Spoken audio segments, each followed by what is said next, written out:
కరీంనగర్ జిల్లా కమలాపూర్ శివారులో రోడ్డు ప్రమాదం జరిగింది. పరకాల హుజూరాబాద్ ప్రధాన రహదారిపై ప్రైవేట్ స్కూల్ బస్సును కారు ఢీకొట్టింది.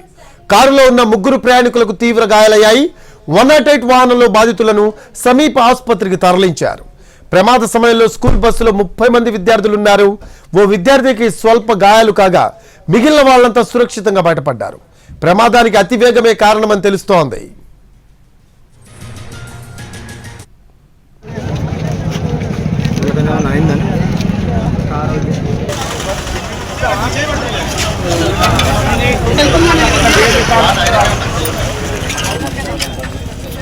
ఎవరన్నా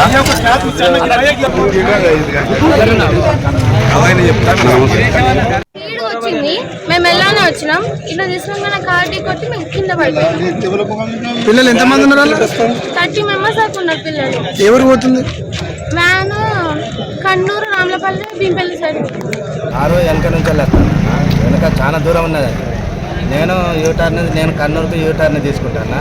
కారు కనీసం ఒక 120-140 స్పీడ్లో ఉన్నది. అది వచ్చి నేను ఇంకా కొంచెం అయితే ఇటు బయటికి దాడుతున్నాను.